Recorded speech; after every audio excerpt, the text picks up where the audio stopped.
Hello student, आपण बघत आहे सुपरपोजिशन ऑफ वेव्स आणि कालच्या लेक्चरमध्ये आपण डिस्कस केलेला आहे अबाउट प्रोग्रेसिव्ह वेव्ह, ज्यामध्ये आपण याच प्रोग्रेसिव्ह वेव्हच्या इक्वेशन ऑफ डिस्प्लेसमेंट डिस्कस केलेले आहे डिफरंट फॉर्म्समध्ये. त्यानंतर आपण याच प्रोग्रेसिव्ह वेव्हच्या काही कॅरेक्टरिस्टिक्स पण डिस्कस केलेल्या आहेत. नाव आपल्याला माहीत आहे की whenever a progressive wave proceeds through a medium, each and every particles of the medium starts vibrating or starts performing simple harmonic motion. That means आपल्याला माहीत आहे की सपोज एक सिंपल हार्मोनिक प्रोग्रेसिव्ह वेव्ह आहे जिचा ॲम्प्लिट्यूड आपण consider करू ए आहे, जिची फ्रिक्वेन्सी आपण कन्सिडर केली एन आहे, जिचा वेवलेंथ आपण सपोज कन्सिडर करू लॅम्बडा आहे. तर आपल्याला माहीत आहे की अशा स्वरूपाची प्रोग्रेसिव्ह वेव्ह जेव्हा मीडियममध्ये प्रोपॅगेट होईल तेव्हा त्या मीडियममध्ये असणारा प्रत्येक पार्टिकल प्रोग्रेसिव्ह वेव्हच्या कॅरेक्टरिस्टिकनुसार आपल्याला काय दिसतो, व्हायब्रेट होताना दिसतो. आणि त्याच्या व्हायब्रेशनचा ॲम्प्लिट्यूड किती राहते ए, त्याची फ्रिक्वेन्सी किती राहते एन. लक्षात, हे आपण डिस्कस केलेलं आहे. आणि आपण बघितलं की जर हीच वेव्ह एक्स ॲक्सिसच्या पॉझिटिव्ह डायरेक्शनला जर ट्रॅव्हल करत असेल तर प्रत्येक समोर येणारा पार्टिकल थोडं उशिराने व्हायब्रेशन स्टार्ट करत आहे त्याच्या प्रिसाइडिंग पार्टिकलपेक्षा. याचा अर्थ समोर येणाऱ्या प्रत्येक पार्टिकलची जी फेज आहे तो काय आहे, अगोदरच्या पार्टिकलपेक्षा कमी आहे. म्हणून आपण एक्स ॲक्सिसच्या पॉझिटिव्ह डायरेक्शनला ट्रॅव्हल होणाऱ्या प्रोग्रेसिव्ह वेव्हचं एक स्टँडर्ड इक्वेशन इथे लिहिलं, y which is equal to a sine of omega T minus K x, ज्यामध्ये के आपल्याला माहीत आहे प्रोपॅगेशन कॉन्स्टंट आहे, ज्याची व्हॅल्यू आपल्याला माहीत आहे 2π by lambda, where lambda is wavelength of progressive wave, and omega आपल्याला माहिती आहे अँग्युलर व्हेलॉसिटी आहे. यालाच आपण अँग्युलर फ्रिक्वेन्सीच्या फॉर्ममध्ये जर रिप्रेझेंट करायचं असेल तर याला आपण लिहू शकतो अशा प्रकारे 2π N T minus 2π X by lambda. या इक्वेशनमध्ये अगेन आपल्याला माहीत आहे 2π कॉमन घेतला, sine of 2π in bracket N T minus X by lambda. This is the standard equation of progressive wave. हे इक्वेशन रिप्रेझेंट करत आहे प्रोग्रेसिव्ह वेव्हला. आपल्याला माहीत आहे या इक्वेशनमध्ये ए प्रोग्रेसिव्ह वेव्हचं ॲम्प्लिट्यूड आहे, एन प्रोग्रेसिव्ह वेव्हची फ्रिक्वेन्सी आहे, एक्स रिप्रेझेंट करत आहे that the wave is proceeding along x axis, and this negative sign represent that the wave is traveling towards किंवा along the direction positive direction of x axis, whereas this lambda represent the wavelength of progressive wave. हे आपण कालच्या लेक्चरमध्ये डिटेलमध्ये discuss केलेलं आहे. लक्षात आपण बघितलं की कुठल्याही मीडियममध्ये जर एखादी प्रोग्रेसिव्ह वेव्ह ट्रॅव्हल करत असेल तर त्याच प्रोग्रेसिव्ह वेव्हमुळे मीडियममध्ये असणारा प्रत्येक पार्टिकल हा आपल्याला काय दिसतो, व्हायब्रेट होताना दिसत आहे किंवा सिंपल हार्मोनिक मोशन आपल्याला परफॉर्म करताना दिसत आहे. मग आता सपोज मीडियममध्ये आपण कन्सिडर करत आहे एकापेक्षा जास्त जर वेव्ह असतील तर मीडियममध्ये पार्टिकल मग कसे व्हायब्रेट होतील. कारण आपण बघितलं की एकच वेव्ह सपोज ही आपण कन्सिडर करत आहे, this is the path of progressive wave. मीडियमचा एक पाथ आपण कन्सिडर करत आहे की ज्यावर प्रोग्रेसिव्ह वेव्ह ट्रॅव्हल करत आहे. आपल्याला माहीत आहे की अशी प्रकारे जर प्रोग्रेसिव्ह वेव्ह ट्रॅव्हल करत असेल तर हा प्रत्येक पार्टिकल काय होत आहे, असा व्हायब्रेट होत आहे according to this progressive wave आपल्याला माहीत आहे.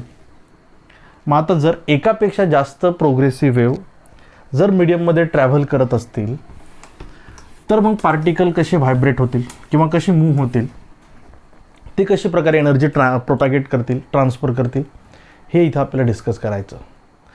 सुपरपोजिशन ऑफ वेव्ह म्हणजेच काय की when two or more than two wave travels through a medium and if they all are incident at any point of medium simultaneously, then what is the behavior of that point due to superposition of all these wave. हे या टॉपिकमध्ये आपल्याला discuss करायचं. काय की दोन किंवा दोनपेक्षा जास्त वेव्ह मीडियममधल्या एखाद्या पॉईंटवर जर एकाच वेळी जर पडत असतील तर तो पॉईंट कसा मूव्ह होत आहे, कसा व्हायब्रेट होत आहे, ते इथे आपल्याला डिस्कस करायचं सुपरपोजिशन ऑफ वेव्हमध्ये. आणि ते आपल्याला रिप्रेझेंट करता येते by principle of superposition of wave. Principle of superposition of wave याचं स्टेटमेंट आपल्याला डिस्कस करता येईल अगोदर. Statement of principle of superposition of wave आपल्याला काय सांगतो बघा.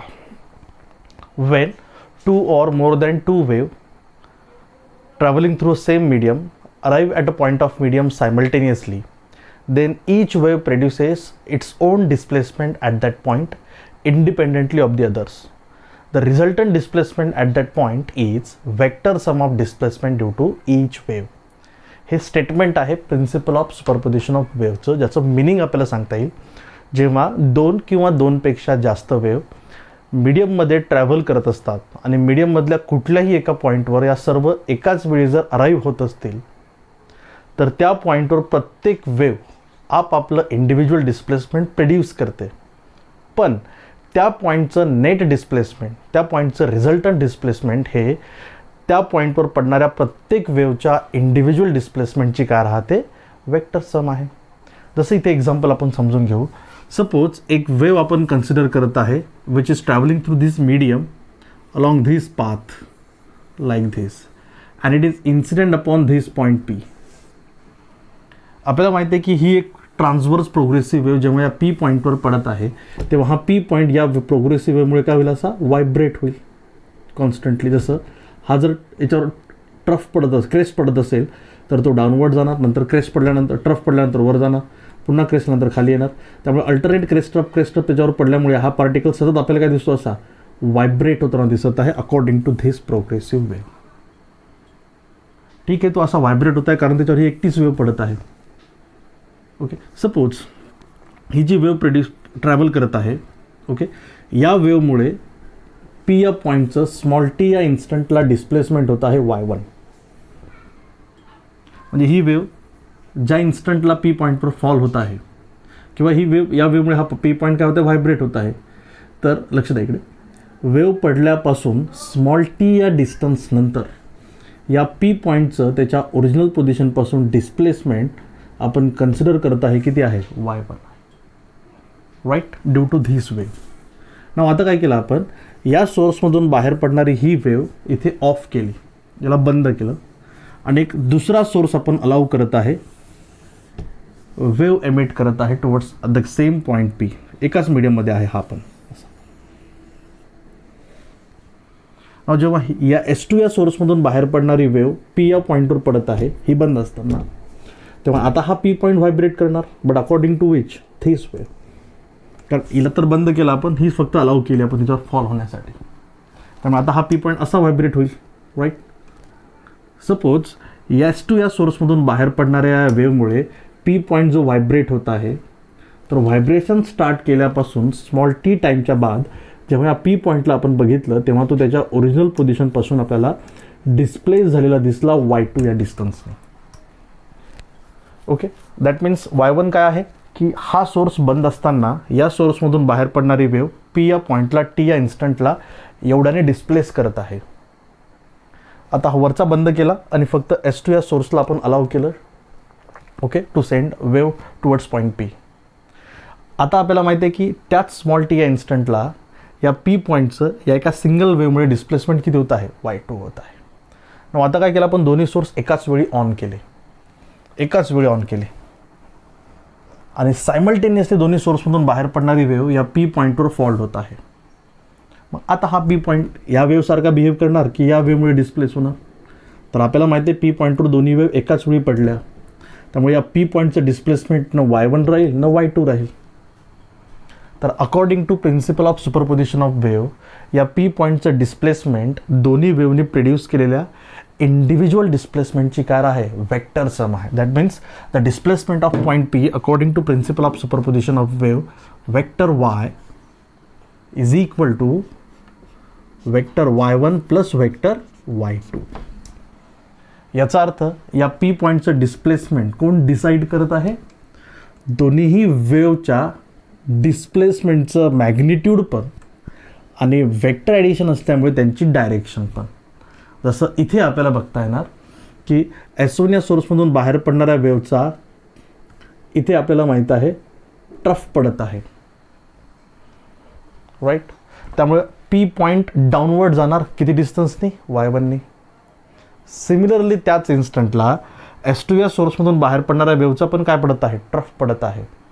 त्यामुळे पी पॉईंट अगेन y2 या डिस्टन्सने कुठे जाणार डाऊनवर्ड, याचा अर्थ y1 आणि y2 या दोघांच्या साईन दोघांच्या डायरेक्शन सेम आहेत, कारण त्याच्यावर क्रेस्ट पडत आहे म्हणून या पी पॉईंट जो आहे, या पी पॉईंटचं डिस्प्लेसमेंट त्या इन्स्टंटला तेव्हा काय राहणार, जास्त होणार, which is again be equal to y1 plus y2. म्हणजे बघा, S1 या सोर्समधून बाहेर पडणारी वेव्ह याला y1 डिस्टन्सने खाली ढकलत आहे आणि ही पण वेव्ह त्याला y2 डिस्टन्सने खाली ढकलत आहे. मग जर दोन्ही एकाच वेळी त्याच्यावर पडल्या तर तो किती डिस्टन्सने ढकलला जाणार आता, y. त्याची व्हॅल्यू काय राहील, y1 प्लस y2. सपोज आता इमॅजिन करा, इथे S2 या सोर्समधून बाहेर पडणाऱ्या वेव्हचा इथे क्रेस्ट पडला आणि याचा ट्रफ आहे. आता काय होणार, आपल्याला माहीत आहे की S1 या सोर्समधून बाहेर पडणाऱ्या वेव्हचा क्रेस्ट या पी पॉईंटवर पडल्यामुळे, ट्रफ या पी पॉईंटवर पडल्यामुळे हा पी पॉईंट y1 डिस्टन्सने खाली जात आहे. पण त्याच इन्स्टंटला S2 या सोर्समधून बाहेर पडणाऱ्या वेव्हचा क्रेस्ट पडल्यामुळे तो कुठे जात आहे, वर जात आहे y2 या डिस्टन्सने. याचा अर्थ याच्या डायरेक्शन जे आहेत y1 आणि y2च्या एकमेकांच्या कशा आहेत, अपोजिट. त्यामुळे नेट डिस्प्लेसमेंट पी या पॉईंटवर त्या केसमध्ये राहणार y, which is equal to y1 minus y2.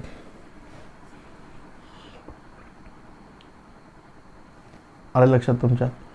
याचा अर्थ एकाच मीडियममधून ट्रॅव्हल होणाऱ्या दोन वेव्ह मीडियममधल्या एखाद्या पॉईंटवर जर सायमल्टेनियसली इन्सिडेंट होत असतील तर त्या पॉईंटचं त्या पॉईंटवर रिझल्टंट डिस्प्लेसमेंट हे प्रत्येक वेव्हच्या इंडिव्हिज्युअल डिस्प्लेसमेंटची काय राहते, व्हेक्टर सम राहते. नाव याच्या बियॉन्ड जर आपण वेव्ह बघितली, याच्या बियॉन्ड, आलं लक्षात, तर याच्या बियॉन्ड असणाऱ्या वेव्हवर याच्या सुपरपोजिशनचा काही इफेक्ट होतो का, नाही. म्हणजेच काय की पी पॉईंटच्या अर्लियर जशी वेव्ह आहे याच्या बियॉन्ड पर वेव्ह एक्झॅक्टली कशी राहणार तशीच. सिमिलरली पी पॉईंटच्या या साईडला जशी वेव्ह आहे याच्यानंतर पण ती वेव्ह तशीच राहणार. याचा अर्थ दोन वेव्ह जेव्हा एकमेकांवर सुपरइम्पोज होतात त्यांच्या सुपरपोजिशनचा वेव्हवर काही इफेक्ट होतो का, नाही. इफेक्ट होतो कुठे, डिरेक्टली त्या पॉईंटवर. ओके, चला कळेपर्यंत सगळ्यांना.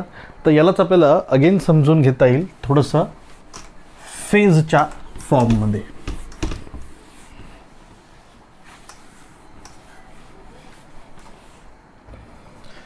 इथे बघते ना आपल्याला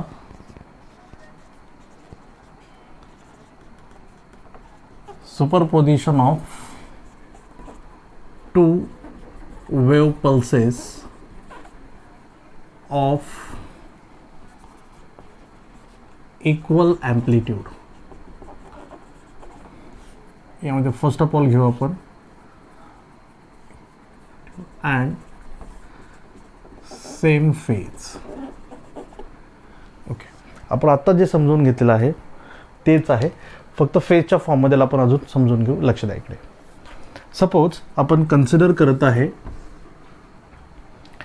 एक मीडियम, एक स्ट्रिंग आपण घेत आहे. ओके, नाव या स्ट्रिंगला दोन पर्सनने दोन्ही साईडने, याचे दोन्ही जे फ्रेंड आहेत दोन्ही फ्रेंडला दोन पर्सनने याला होल्ड केलेलं आहे, राईट. ओके, इफ नाव दोघांनी एकाच इन्स्टंटला जर जर्क दिला, जसं मी इकडनं पकडला आणि एका जणांनी तिकडनं पकडला आणि याने असं जर्क दिला, तर आपल्याला माहिती आहे की असा एक वेव्ह पल्स इथे फॉर्म होणार. हा इकडनं पण असा एक वेव्ह पल्स फॉर्म होणार, which is continuously travelling through a medium, की जो या मीडियममध्ये सतत आपल्याला काय दिसतो, ट्रॅव्हल होताना दिसत आहे, right. Now let us consider, okay, if we consider that this point of medium, okay, at this point of medium, if the crest of wave pulse which travels along this side will incident, and at the same time the wave pulse of the wave traveling from this side will incident upon this point. इथे आपल्याला असं लक्षात येत आहे की दोन्ही साईडने travel करणाऱ्या वेव्ह पल्सेसचे क्रेस्ट या पॉईंटवर आपल्याला अराईव्ह होताना दिसत आहे, जो पॉईंट आपण मिडवे कन्सिडर करत आहे, काय सेंटरला कन्सिडर करत आहे. याचा अर्थ या दोन्ही जे वेव्ह फॉर्म आहेत, ओके, हे जे दोन्ही वेव्ह पल्सेस आपण कन्सिडर इथे ड्रॉ केलेले आहेत, हे सेम फेजमध्ये या पॉईंटवर आहे. याचा अर्थ दोघांचा क्रेस्ट आहे, याच्यावर पडत आहे. आपण बघितलं की या वेव्ह पल्समुळे या पॉईंटचं डिस्प्लेसमेंट y1 होणार अपवर्ड. सिमिलरली या वेव्ह पल्समुळे पण या पॉईंटचं डिस्प्लेसमेंट y2 होणार अपवर्ड. देअरफॉर नेट डिस्प्लेसमेंट या पॉईंटवर काय राहणार y1 प्लस y2. त्यामुळे this point is found to be moving like this. When these two wave pulses hit on this point, okay, simultaneously, now this point will be moving like this. Therefore this is the resultant wave pulse of superposition of these two. आहे लक्षात? हे केव्हा? जेव्हा दोघांचे phase कसे राहतात same. Now on the other hand यालाच आपल्याला डिस्कस करता येईल if their phases are opposite,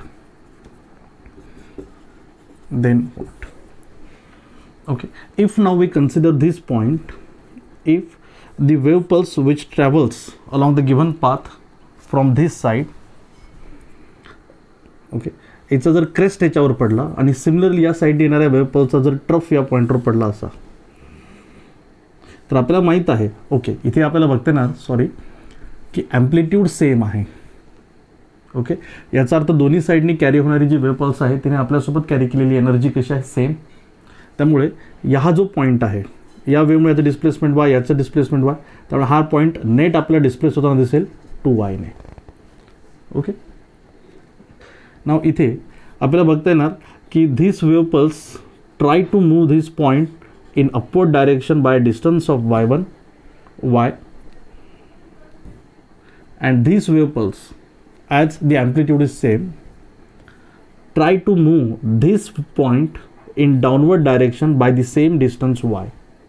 आता इथे आपल्याला बघता येणार की y या डिस्टन्सनी ही वेव्ह पल्स त्याला वर ढकलणार आणि y याच डिस्टन्सनी ही वेव्ह पल्स याला खाली ढकलणार. आणि according to principle of superposition आपण आत्ताच बघितलं, the resultant displacement is vector sum of displacement due to each wave. Therefore this point will not move from this position. त्यामुळे हा पॉईंट आहे तिथेच राहणार, कारण याच्या डिस्प्लेसमेंट हे डिस्प्लेसमेंट काय करून टाकणार? कॅन्सल. आहे लक्षात? दिस इज हाऊ आपल्याला माहीत आहे two or more wave pulses superimpose, okay, to produce the different displacements at respective points of the medium. त्यामुळे आपल्याला माहिती आहे की अशा प्रकारचे वेव्ह पल्सेस जर मीडियममधल्या कुठल्याही पॉईंटवर जर एकत्र येत असतील तर त्या पॉईंटचा एकतर डिस्प्लेसमेंट आपल्याला इन्क्रीज होताना दिसते, नाहीतर ते आपल्याला डिक्रीज होताना दिसत आहे. This is called superposition of wave, ज्याला आपण एक्सप्लेन केलं on the basis of principle of superposition of waves. कळलं इथपर्यंत सगळ्यांना? ओके, नाव नेक्स्ट आर्टिकल याचमध्ये आपल्याला डिस्कस करायचं आता.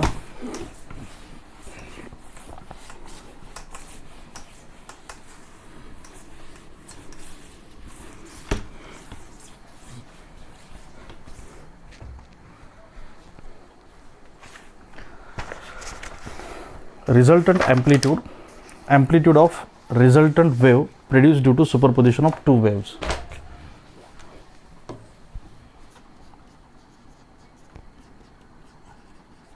Amplitude of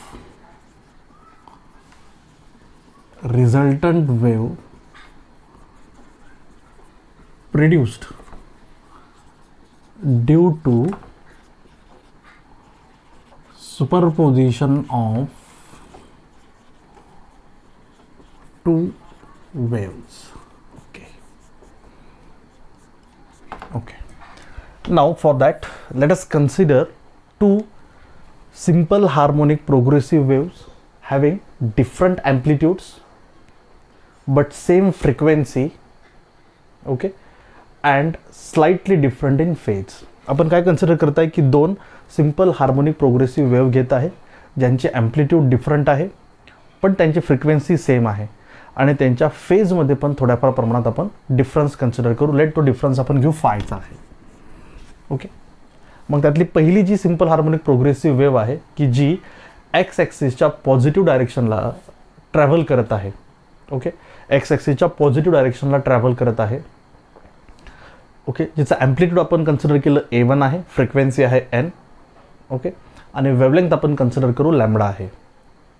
तर त्या वेव्हला आपण रिप्रेझेंट करणार mathematically y1 equal to A1 sine of omega T minus kx, right, किंवा 2πx अपॉन लॅम्बडा काही पण येणार. ही पहिली आहे. आपण काय सांगितलं की दुसरी एक वेव्ह आपण कन्सिडर करू अशीच आहे. फक्त ज्याचा ॲम्प्लिट्यूड काय घेतला आपण A2, फ्रिक्वेन्सी सेम आहे, ओमेगा सेम आहे, आलं लक्षात, ओमेगा सेम आहे, फक्त फेज हा फायने जास्त आहे, स्लाइटली डिफरंट इन फेज आहे. जसं एक वेव बघा ही अशी आहे आणि एक वेव आपण कन्सिडर करू समहाव अशी आहे. याचा अर्थ या वेवचा आणि या वेवचा फेज कसा आहे, डिफरंट आहे, आलं लक्षात. सेम तशाच प्रकारचे आपण कन्सिडर केली इथे. ओके, जिचा फेज फायने जास्त आहे म्हणून आपण इचं इक्वेशन काय लिहू शकतो मग y2 equal to A2 sine of frequency same म्हणजे ओमेगा टी मायनस के एक्स आहे, पण फेज कितीने जास्त आहे, फायने. आता याचा फेज हा पूर्ण ब्रॅकेट फेज आहे, याच्यापेक्षा या वेवचा फेज कितीने जास्त आहे, फायने, म्हणून याला काय लिहू शकतो आपण प्लस फाय. आलं लक्षात. These are the equation of displacement of two simple harmonic progressive wave which are traveling along the positive direction of x-axis, having same frequency, same wavelength, but slightly different in amplitude and phase, right? Okay. Now या दोन wave आपल्याला travel करताना दिसत आहे through a medium. आता मीडियममधून propagate होत आहे. आता मीडियममधून प्रोपॅगेट होत असताना आपल्याला माहिती आहे की फर्स्ट ऑफ ऑल मीडियमचा आपण ओरिजिनवर असणारा जर पॉईंट ॲझ्युम करत असेल तर आपल्याला माहीत आहे की ओरिजिनवर असणारा जो पॉईंट आहे इथे लिहिता येणार for a point on origin X is always equal to what, 0. Therefore ओरिजिनवर असणाऱ्या त्या पॉईंटचं डिस्प्लेसमेंट या वेवमुळे किती होणार मग, ओरिजिनवर असणाऱ्या पॉईंटचं डिस्प्लेसमेंट या वेवमुळे, आणि ओरिजिनसाठी आपल्याला माहिती एक्स इक्वल टू काय येणार 0, म्हणून त्याचं डिस्प्लेसमेंट काय होणार. देअरफॉर इथे लिहिता येणार displacement of point at origin due to both waves are. पहिल्या वेवमुळे काय राहणार y1 which is equal to what A1 sine of omega t, आणि या दुसऱ्या वेवमुळे त्याच ओरिजिनवर असणाऱ्या पॉईंटचं डिस्प्लेसमेंट काय राहणार y2 which is equal to A2 sine of omega t. आता x0 आहे, देअरफॉर आपण काय लिहू शकतो ओमेगा टी प्लस फाय. याचा अर्थ काय की पहिली वेव जेव्हा ओरिजिनवर असणाऱ्या पॉईंटवर पडते तेव्हा तो y1 या डिस्टन्सने डिस्प्लेस होत आहे, त्याचं डिस्प्लेसमेंट y1 होत आहे, आणि जेव्हा दुसरी वेव त्याच्यावर पडते तेव्हा त्याचं डिस्प्लेसमेंट किती होत आहे y2, कारण दोन्ही वेवमध्ये एवढाचा फेज डिफरन्स आहे, राईट. ओके, नाव आता जर दोन्ही वेव एकाच वेळी जर त्या पॉईंटवर पडल्या तर आपण बघितलं according to principle of superposition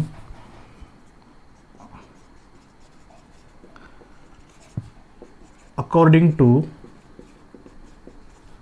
principle of superposition resultant displacement या दोन्ही वेव एकाच वेळी जर त्या ओरिजिनवर असत्या पॉईंटवर जर पडल्या, ओरिजिनवरच्या पॉईंटवर जर पडल्या तर त्या ओरिजिनवरच्या पॉईंटचं रिझल्टंट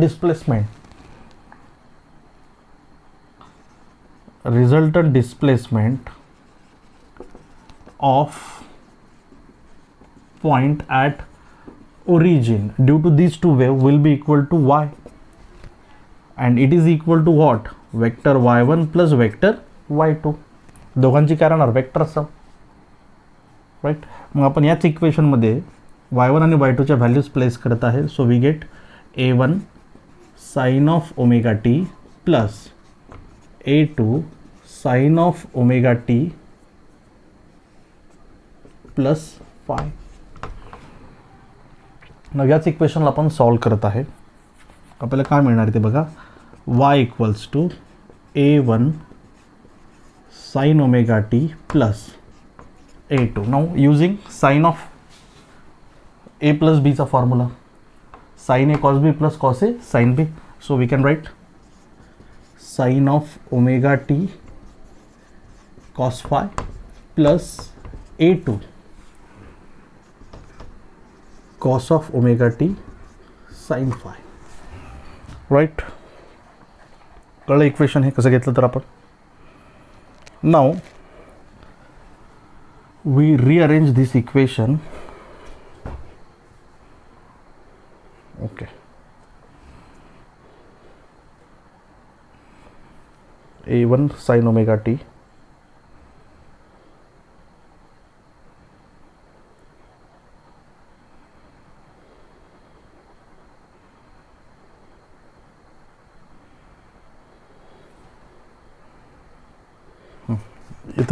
इथं आपण साइन ओमेगा टी कॉमन घेतलं. y equals to A1, no sorry, ब्रॅकेटमध्ये A1 plus A2 cos phi into sine omega T plus इथे आहे A2 cos omega t sin phi. Okay, now putting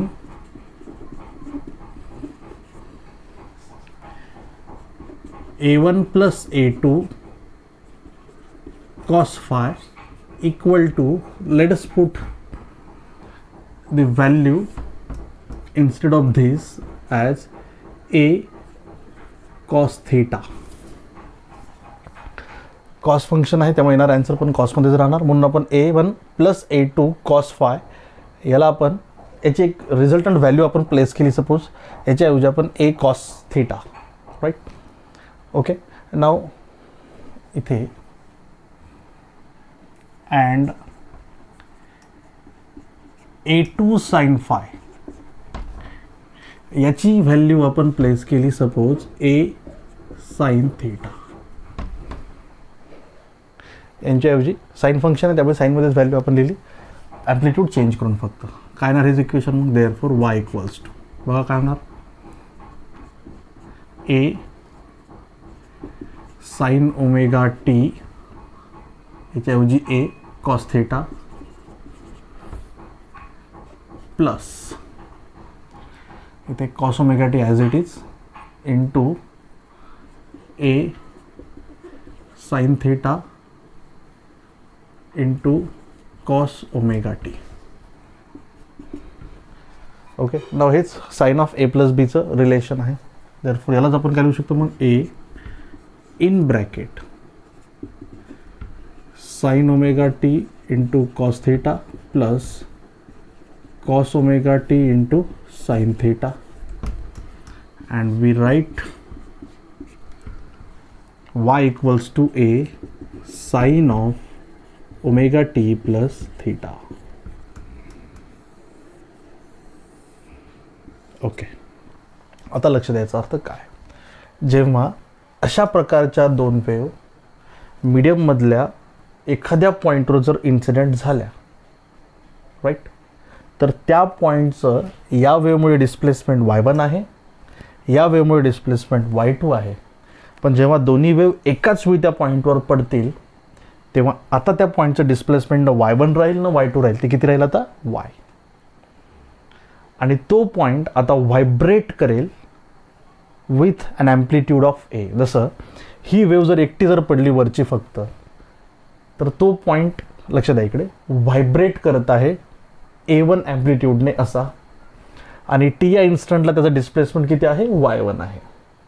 similarly ही बंद केली आणि ही चालू केली, तर आता या वेव्हमुळे तो पार्टिकल व्हायब्रेट करेल कितीच्या ॲम्प्लिट्यूडने A2, आणि त्याच स्मॉल टी इन्स्टंटला त्याचं डिस्प्लेसमेंट किती होत आहे y2 होत आहे.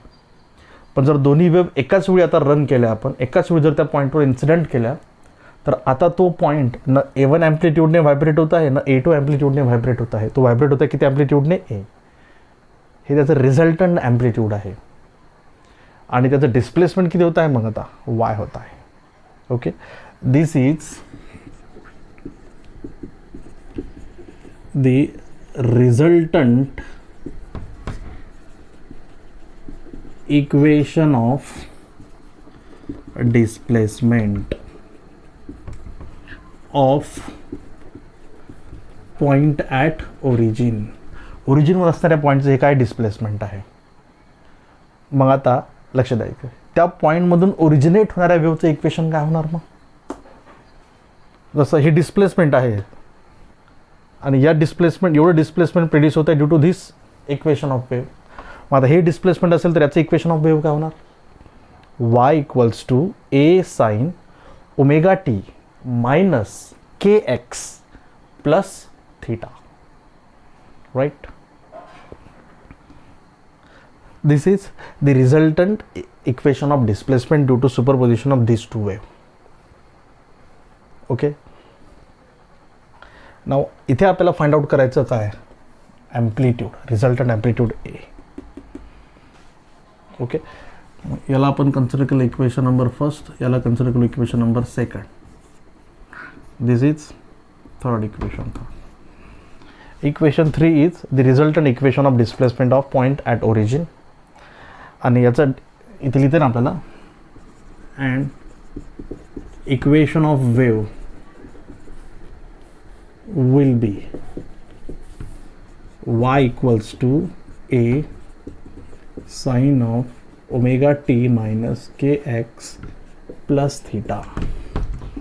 This is equation of the resultant wave. Okay. आणि आता या वेव्हचा ॲम्प्लिट्यूड किती आहे ए, जे आपल्याला इथे फाइंड आउट करायचं. ओके, स्क्रीनशॉट काढून घ्यायचं. ओके.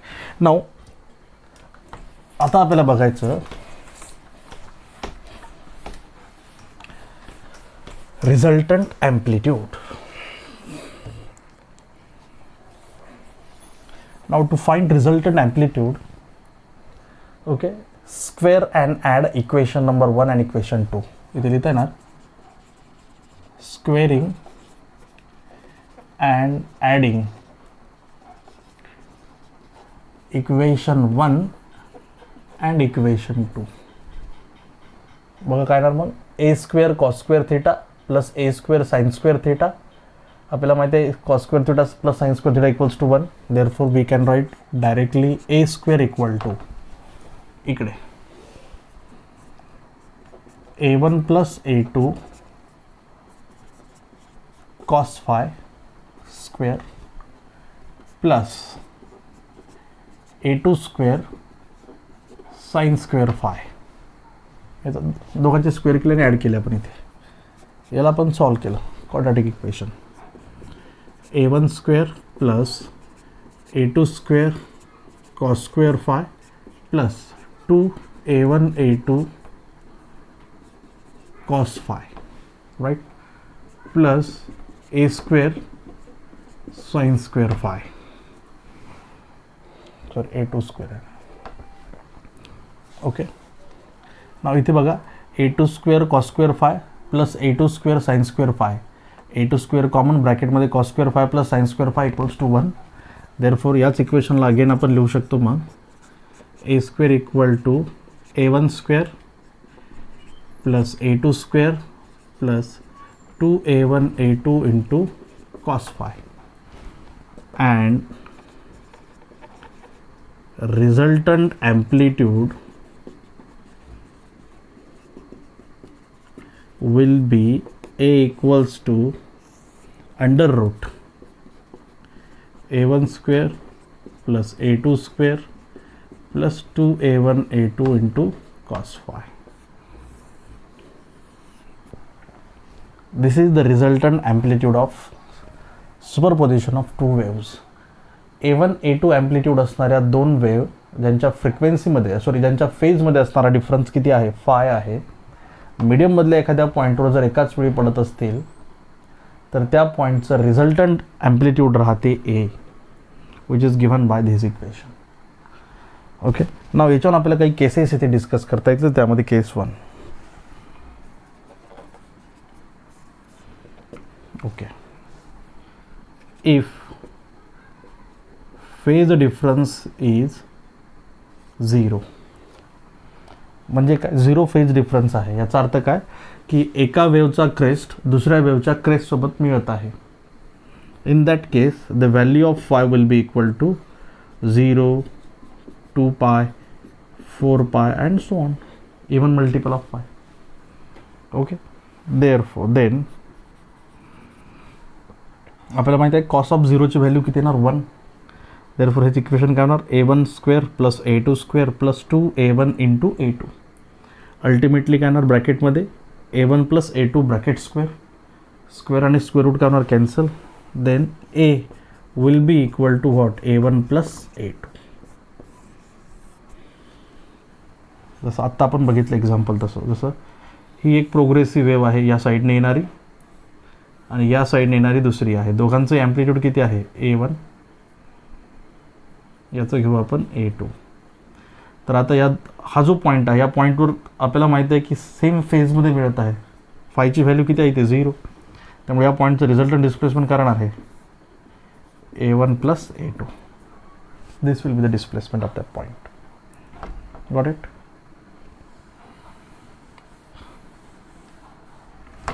किंवा यालाच आपल्याला लिहिता येणार अगेन असंही, एक वेव्ह पल्स आपण इथे ड्रॉ केली राईट, दुसरी वेव्ह त्याच्यावर अशी पडत आहे ही.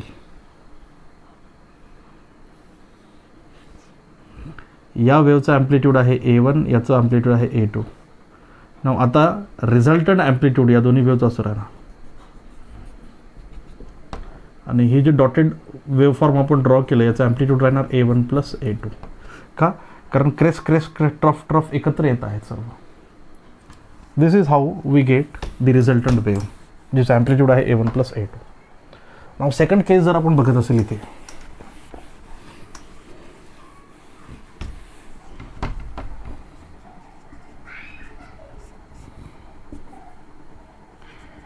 if phase difference is pi, 3 pi, 5 pi, odd multiple of pi आहे, म्हणजे they are opposite in phase, दोघांचे फेज कसे आहेत अपोजिट आहेत. देन ओके, मग आपल्याला माहीत आहे कॉस ऑफ पायची व्हॅल्यू किती 0, देअरफॉर नो -1. कॉस ऑफ पायची व्हॅल्यू किती -1. -1 असल्यामुळे काय होणार इक्वेशन हेच a1 square plus a2 square minus 2a1 a2. ब्रॅकेटमध्ये काय येणार मग a1 minus a2 bracket square, square आणि square root cancel and then a equals to a1 minus काय येणार a2.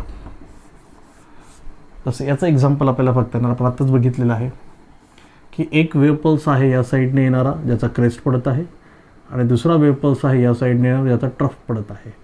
या पॉईंटचा ॲम्प्लिट्यूड आहे a1, याचा ॲम्प्लिट्यूड आहे a2.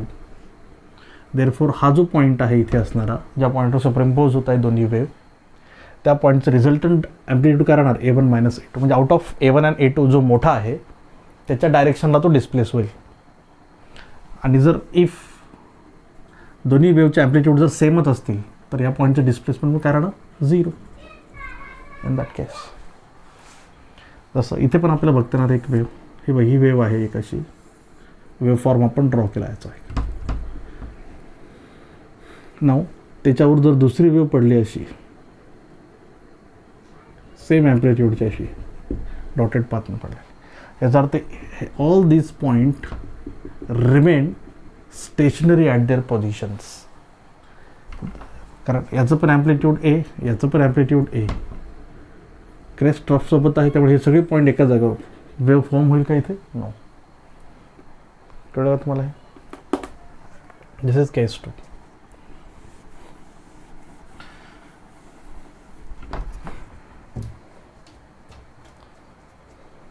सपोज अगेन आपण कन्सिडर करू की अशी पण वेव्ह आपल्याला मिळताना दिसू शकते.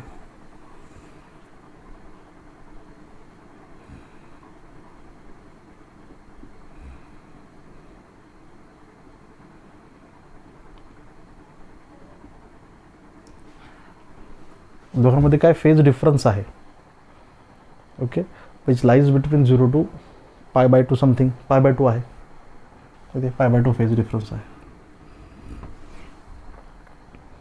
नाही ते π/2 राईट. इथे फेज डिफरन्स फायची व्हॅल्यू किती आहे π/2 आहे. मग त्या केसमध्ये काय ना इक्वेशन कॉस π/2 ची value 0. In that case a equals to under रूटमध्ये A1 स्क्वेअर प्लस काय राहणार A2 स्क्वेअर राहणार. लक्षात, this is how the resultant amplitude produces, resultant amplitude of wave which produces due to superposition of two progressive waves. कळलं सगळ्यांना? Okay, this is the principle of superposition of wave. ज्याचं हे application आहे, ज्याचा use करून आपण find out केलं amplitude of resultant wave produces due to superposition of two waves. कळेपर्यंत थँक्यू.